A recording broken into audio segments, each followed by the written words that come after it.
Vamos a recibirlo, es un placer recibir al doctor Daniel Murillo Ayala, especialista en medicina clínica estética. Sí. Lo dije perfecto. Sí, perfecto. Me lo anotaron bien. ¿Cómo le va, doctor? ¿Cómo anda? Todo bien, un gusto de estar acá. Muchas gracias. De esto? Sí. ¿De este caso, por ejemplo? Sí, sí. ¿Es así? Sé lo que pasan en las redes y lo que dice la televisión, ¿no? O sea, no estoy al tanto de la historia clínica en detalle, pero estoy al tanto, sí. ¿Cuánto cuidado tenemos que tener, ¿no? En entender y saber muy bien lo que, por ejemplo, nos ponen en el cuerpo? El tema es también en que la medicina estética en realidad dentro del área de la medicina es el área más nueva que existe. Entonces hay muchas cosas que no sabemos y prácticamente sucede lo que pasó con el COVID, por ejemplo, que vamos aprendiendo a medida que van sucediendo las cosas. O sea, hay mucho de las cosas que sabemos y hay muchas de las cosas que no sabemos y el conocimiento va cambiando y nos vamos adaptando. Pero también es verdad que necesitamos, o sea, los profesionales que nos dedicamos a esto necesitamos estar al día con el conocimiento para estar al... Ahora, el tema es que es ensayo y error, pero el ensayo y error se hace con gente, con seres humanos. No, obviamente. Y ahí es donde está, digamos, lo terrible de esto, ¿no? Hay cosas que son claras, o sea, el médico en general en principio está basado con un paradigma que es primo nocere, o sea, antes que nada no generar más lesión a las personas. Lo importante acá es que hay que entender es que este tipo de procedimientos o de situaciones se suceden cuando se utilizan estos productos que son no degradables, o sea, no pueden ser destruidos por el cuerpo. Pero además de no poder ser destruidos por el cuerpo, no tienen un control de calidad de productos que se utilizan en la medicina. Por ejemplo, no tienen control de calidad de microbiológicos y en general están contaminados con bacterias cuando te los colocan y además un montón de otras complicaciones. A ver, de lo que usted me está contando en este momento, lo primero que se me viene a la cabeza es una clínica clandestina. Digo, una clínica, bien puesta, con todo lo que tiene que tener y los permisos o las habilitaciones, no puede trabajar con esos productos.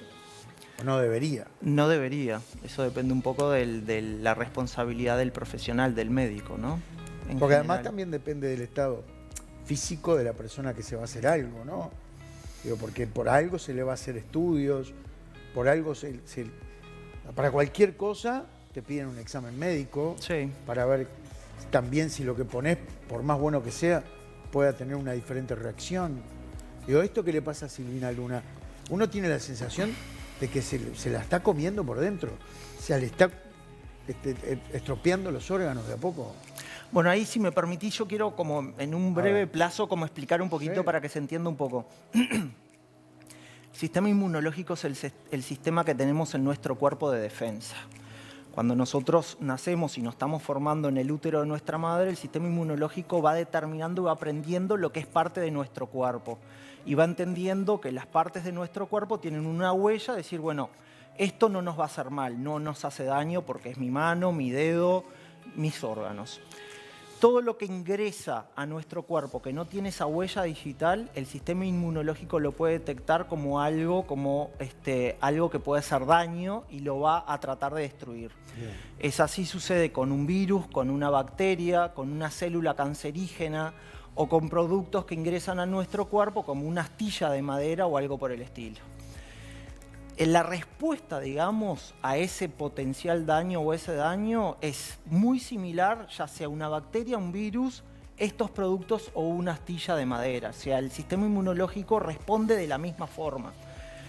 La diferencia está entre que a veces la respuesta es aguda, se enciende y se apaga rápidamente, por eso nosotros tenemos un resfrío o una gripe por 7 días y se eliminó el virus de nuestro cuerpo. Pero a veces esta respuesta inmunológica persiste en el tiempo. Y eso que se inició como algo positivo para nuestro cuerpo puede empezar a generar complicaciones. Es así que sucede con algunas bacterias que se escapan, por ejemplo, del control del sistema inmunológico, que se llama tuberculosis, por ejemplo. Entonces, a largo plazo, las personas pueden llegar a tener esa bacteria por muchos meses y empiezan a tener síntomas porque el sistema inmunológico está encendido por mucho tiempo. Es así que empiezan a adelgazar, a tener sudoración nocturna y otras complicaciones, otros síntomas que pueden ser más graves. ¿Qué es lo que sucede con estos productos? Son productos que ingresan a nuestro cuerpo, en este caso inyectados por otra persona, y que están ahí y que no son degradados. Que el sistema inmunológico los detecta como algo que no hace parte de nuestro cuerpo y esa respuesta de ese sistema inmunológico está persistente, día tras día, permanente, mes tras mes. Y entonces, a medida que esa respuesta se va haciendo crónica, se va haciendo por muchos meses, pueden llegar a empezar a surgir complicaciones a largo plazo, como algunas reacciones inmunológicas, como por ejemplo lo que le pasó a Silvina Luna, que es el aumento de la cantidad de calcio en la sangre, y ese calcio, ese ion, que nosotros lo tenemos en el cuerpo porque está regulado la cantidad, cuando aumenta en el tiempo, por mucho tiempo, empieza a depositarse en diferentes lugares.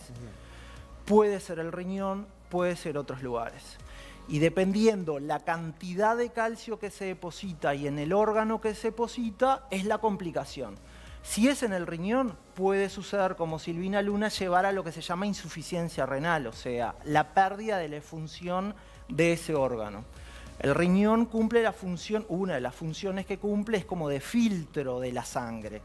Entonces, al perder esa función de filtro, las personas que pierden esa función, empiezan a intoxicarse con cosas que tenemos en el cuerpo y que le eliminamos por la orina. Antes naturalmente la eliminábamos. De ahí la que, filtrábamos. claro, de ahí que necesita una máquina que cumpla la función de filtro, y eso es la diálisis. La diálisis. Y eso es la diálisis. Ahora, pero, perdón que te interrumpa.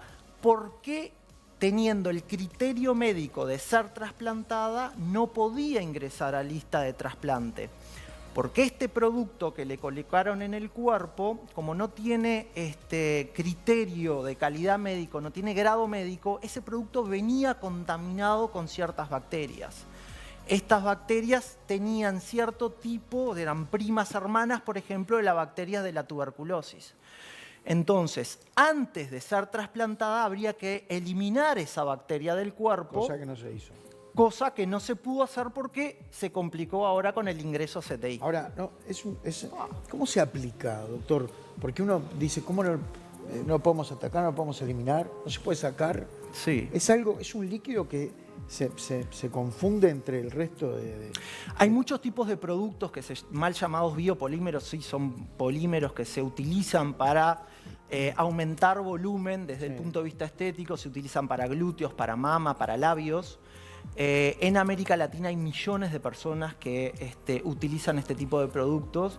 La mayoría de este producto es el aceite de silicona, que puede estar mezclado con otras cosas o no.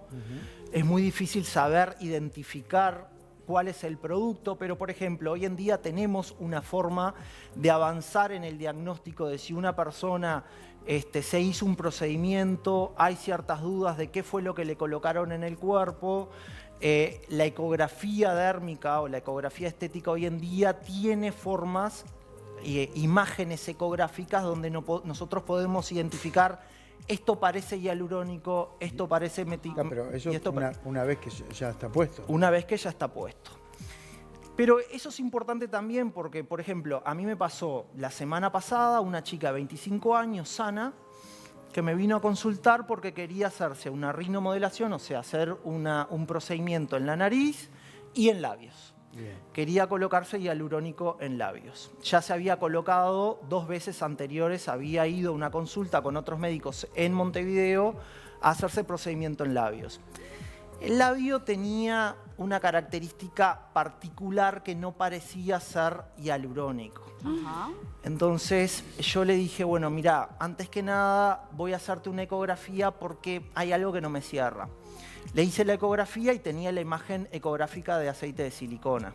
25 años, hacía 10, 15 meses que se había colocado en el Uruguay.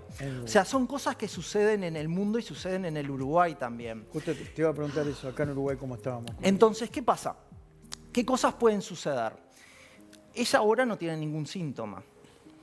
Pero luego de tener estos productos en el cuerpo, puede suceder de que no tengas nunca ninguna complicación, de que eso quede como quiescente, como dormido en el cuerpo, pero puede suceder de que se despierte y empiece a dar problemas inmunológicos. Uno de los factores de riesgo para que eso se despierte y el sistema inmunológico empiece a reaccionar por eso es volver a funcionar por encima de donde tenés el aceite de silicona. Entonces, las dos cosas que hay que tener presentes, y bueno, los pacientes en general no saben qué es lo que le colocaron en el... o deberían saberlo, pero este tipo de pacientes no sabe. Es como medio loco pensar que alguien no sabe lo que le ponen. Yo iba a decir, ¿no es ilegal que te coloquen algo que no es lo que te dijeron que te iban a colocar? Me parece gravísimo. Que no es lo que te dijeron y además que no tiene grado médico. O sea, es algo que vos... Peor. No sé dónde lo adquiriste. Claro. No es un laboratorio que está, digamos, autorizado por el Ministerio de Salud Pública, un proveedor que está autorizado porque está vendiendo algo que tiene criterios médicos, o sea que eso ahí no tengo idea de cómo se hacen de esos aunque tenga productos, criterio no sé. médico, que vos vayas a una clínica a hacer un tratamiento y te hagan otro, te coloquen otro producto, es totalmente ilegal, en mi entender. No, entiendo también que estaría buenísimo, Daniel, que vos nos explicaras cómo es realmente una consulta. Bueno, yo quiero, no sé, mejorar los glúteos, agrandar el volumen, no sé. Bueno, me presento en tu clínica, en este caso. ¿Cómo es esta ida y vuelta? ¿Vos me explicás de dónde vienen los bueno, materiales? es parte de la esto es medicina, ¿no? ¿Qué debo preguntar? Y entonces, en realidad, cuando un paciente viene y te transmite que tiene un problema, el médico primero lo que tiene que hacer es, punto 1, evaluar cuál es el diagnóstico probable de lo que tiene el paciente. Punto 2, evaluar cuál es la severidad de ese diagnóstico. Leve, moderado, severo, muy severo. En base al diagnóstico y a la alteración de lo que tiene, se decide y se plantea un tratamiento que va a depender de esas dos cosas. El tratamiento se habla y se decide con el paciente, porque en medicina estética, ¿no? Hay muchos pacientes que, por ejemplo, hay como una gama de posibilidades de tratamientos, pero hay algunos que tienen miedo de ser puncionados, por ejemplo, y no aceptan hacerse tratamientos con punciones y prefieren, por ejemplo, la aparatología. Entonces, uno va tratando de llegar a, dentro de las posibilidades y de lo que cree que le va a hacer bien al paciente, dentro de las posibilidades y de lo que el paciente acepta, le planteas un tratamiento terapéutico. Pero para plantear este tipo de tratamiento vos tenés que identificar, bueno, primero, le va a hacer bien al paciente, vamos a tratar de cumplir el objetivo que es tratar de lo que el paciente está buscando, evaluar si el paciente tiene ciertas complicaciones para que contraindiquen este tipo de tratamiento. Si se requiere algún tipo de examen antes de iniciar el tratamiento, hay que solicitarles ese tipo de examen. O sea, es medicina, es como cuando vos vas y le decís al médico, bueno, mira, tengo tos, fiebre y flema. Bueno, el médico te va a examinar y si le queda dudas, capaz que te pide una radiografía de tórax porque no sabe si es una neumonía o es una gripe. Y en base a los exámenes, al resultado de los exámenes, te va a decir, ah, no, me parece que tenés una congestión, una neumonía, es leve, podés ir a tu casa porque es muy probable que no te vaya a pasar nada, con este antibiótico bioral vas a andar bien. O decir, no, mirá, capaz que te tengo que internar porque necesitas antibióticos intravenosos. El mismo razonamiento debería existir cuando el problema es estético. Bien, pero eso desde el lado del médico, pero desde el lado del paciente. Sí. No te conozco. ¿Qué es lo que tengo que preguntar o qué es lo que tengo que estar atento para saber, bueno, puedo operarme? Claro, ¿es serio? Es contigo que tengo que hacer la operación. Bueno, ahí yo qué sé, no sé, nunca fui paciente en ese sentido, pero creo decir, uno más generalmente, vos vas al médico y en realidad vas evaluando un montón de cosas. Te da cierta seguridad o no, tenés credenciales o no del médico, ves los diplomas del médico, tenés recomendaciones de algunas otras personas, tenés alguna idea de qué es lo que más o menos tenés una idea de qué podría llegar a suceder o qué podrías necesitar. Y en estos casos además decís, bueno, mira, vos me decís que yo necesito hacerme Botox para las arrugas, ¿no? Bueno, mostrame que me vas a inyectar. ¿Me lo vas a abrir adelante mío o vas a usar algo que está abierto? ¿Me vas a dar un comprobante de lo que me inyectaste? tiene un sticker de donde dice cuál es el producto, la fecha de vencimiento, cuál es el lote, para si existe, porque en medicina pueden existir efectos secundarios y complicaciones, podemos generar una trazabilidad de dónde vino ese producto, ir a reclamar al laboratorio de donde tú lo accediste. O sea, esas cosas deben existir. Bien, a eso me refiero. Debe existir una historia clínica del paciente porque es algo médico. Debe existir un consentimiento informado previo, ¿no? Donde vos tenés que leer para qué sirve este tratamiento, cuáles son los objetivos que se van a cumplir y cuáles son los posibles efectos secundarios y complicaciones que están descritos en la literatura científica. En base a eso, si tenés una duda, lo hablás de vuelta con tu médico, te saca las dudas, quedaste conforme, tenés que firmar antes de hacer un tratamiento. Daniel, perdón, te voy a hacer una pregunta muy simple y clara. ¿Hay mucho chanta en Uruguay poniendo cosas? Y ahora está como muy de moda, ¿no? Aparte. Respondió directo. Sin pensarlo, aparte. Sí, hay que tener cuidado. Y además, digo, ¿la gente es consciente y lo hace con ellos por un tema económico? Sí. Qué fuerte.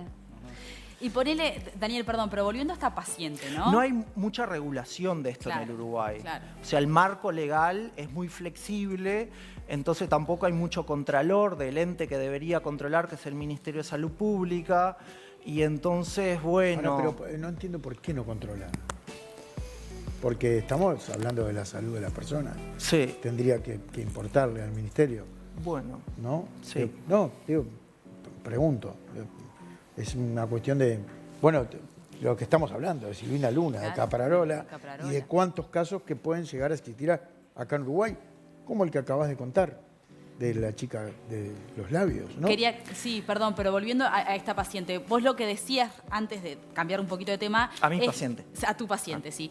Es que cuando este aceite, no sé, esta silicona que tenía, podía no generar ningún efecto, pero si se volvía a punzar, podía generar ese efecto. Entonces, entiendo que tu recomendación fue, dejemos eso quieto, ¿no? O sea... Y yo no le hice nada. Vos no le hiciste nada. Lamento decirte, pero yo no puedo hacerte nada. Porque capaz que es despertar el sistema inmune. Punto uno, porque el trabajo con ácido hialurónico puede llegar a tener complicaciones y uno tiene que estar seguro cuánto, dónde, qué hay y cuáles son las estructuras y dónde están las estructuras normales de donde uno va a trabajar. Lo que sucede con el aceite de silicona es que enmascara todo, entonces es muy difícil saber si estás trabajando en un plano de seguridad, punto uno, o sea que preferible no hacerlo. Punto dos, al puncionar por encima podés llegar a generar este efecto de despertar el sistema inmunológico y que empiece a generarle complicaciones a la paciente, o sea que... Bueno, habría que ver si ese aceite, cuando te comentan que te lo van a poner, te especifican esta consecuencia de que te genera todo uno. Antes de irnos del ácido hialurónico, hay una consulta importante. Dice, buenas tardes, mi pregunta para el doctor. ¿El ácido hialurónico es autorizado? Porque hay medicina alternativa que lo usan. Bueno, esto dice Gledis. ¿Está autorizado el ácido hialurónico o tiene limitantes? En la medicina está autorizado en un montón de áreas. Tanto es así que se utiliza, por ejemplo, para la artrosis de rodilla, para prevenir previo a una prótesis de rodilla. Está autorizado para un montón de cosas. En la medicina estética hace 60 años que se utiliza el ácido hialurónico. Obviamente hemos ido aprendiendo, ha ido cambiando la calidad del ácido hialurónico. No existe solamente un tipo, hay varios tipos de ácidos hialurónicos dependiendo del lugar del cuerpo, de la cara que necesitemos tratar. No es el mismo el que colocamos en labio o en ojeras al que colocamos en la nariz o en el glúteo, porque se puede utilizar ácido hialurónico para hacerlos en glúteos también. Siempre y cuando se utilice un buen producto autorizado por el Ministerio de Salud Pública, y el médico esté formado en la técnica que vaya a hacer, eso está bien. Doctor, yo quiero ir un pasito para atrás y quiero saber qué complicaciones puede haber, fuera de lo estético, ¿no? ¿Qué complicaciones puede tener un paciente desde su sistema inmunológico con algo que tiene que hacerse? Una prótesis, un marcapaso, el DIU. ¿Los sistemas inmunológicos siempre van a tener respuesta? ¿Y todos son pasibles de complicarse? No, No siempre, depende mucho de cuál es el producto, de cómo está formado el producto, cuál es el constituyente del producto y qué tan adentro del cuerpo está colocado o no. Perfecto. Cuanto más externo es menos probable que tengas una reacción importante. Una astilla de madera en el dedo es probable que capaz que te genere un proceso inflamatorio local, rojo, calor, un poco de dolor, pero no sea mucho más la complicación, ¿no? Ahora, dependiendo el tipo de producto y la cantidad de producto y qué tan interno en el cuerpo es probable que te genere un poco más de La prótesis de rodilla que decías, por ejemplo, una prótesis de cadera en las señoras mayores. Pero se produce con un material que se llama inerte. Perfecto. Inerte para el sistema inmunológico. Ahí está el KISS. Ese es el tema. Te quiero agradecer muchísimo. Los cardiodefibriladores o los marcapasos son todos hechos con productos donde el sistema inmunológico no los identifica como algo extraño. Perfecto. Entonces no los ataca. No los ataca. Para expulsarlos. Ahí está. Estoy aprendiendo bastante. Te quería preguntar, antes interesante, es muy de interesante. agradecerle muchísimo, digo, daría mucho para hablar y además está bueno que la información, por sobre todas las cosas que deben tener cada una de las personas que quieren ponerse algo en el cuerpo. ¿Aceite de avión? ¿Es verdad eso? ¿Es aceite de avión lo que a veces te colocan a las personas? Sucedió eso en algún momento, sí, en la década del 90, los principios de los 2000. Ahí había algún tipo de aceite que además se utilizaba... ¿Qué particularidad tiene el aceite de avión? No es ninguna particular, es un aceite que genera volumen. O sea, es un líquido Solo donde eso. vos lo inyectás y se genera infla. Genera volumen y es muy barato. Entonces hay ciertas personas que lo utilizan porque el costo es bajo y el rendimiento es alto. O sea, ¿por qué se utilizan este tipo de productos? Porque el costo es muy bajo, te cobran como si fuera un producto caro y el rendimiento es muy alto. Entonces, ¿Y cuál es el costo, por ejemplo, de una jeringa de ácido hialurónico? Porque hoy decías, si querés tener más volumen en el glúteos, por ejemplo, se puede usar. ¿Es muy caro? Entonces, hacerlo con ese tratamiento. Depende dónde te lo coloques. En el Uruguay, el costo, no al público final, pero la jeringa, por ejemplo, está rondando de 10 mililitros de hialurónico para glúteos, que es diferente al de labios, a de ojeras, es un poquito más pesado, más denso. Más o menos estaría rondando la jeringa $400. A eso habría que agregarle... habría que agregarle el costo del trabajo del médico, ¿no? Del profesional. Imagínate que para cada glúteo tendrías que tener no menos de 60 mililitros, No, o sea, es una 6 locura. jeringas Seis por glúteo. jeringas. Claro. Estamos hablando de $2.400 más el trabajo del médico. Por eso no son procedimientos que se hagan tanto en el... no deberían hacerse, o bueno, no sé, digo, Sí, no claro. es algo que se utilice habitual. demasiado porque no todo el mundo accede a pagar esos costos. Claro. Gracias, doctor. Perdón Muchas si hablé de gracias. costos y de estuvo precios. bárbaro. porque me Excelente. parece- Muy bien. Excelente. Gracias, agradece. de verdad. Bueno. El aplauso para despedir al doctor Daniel Murillo Ayala.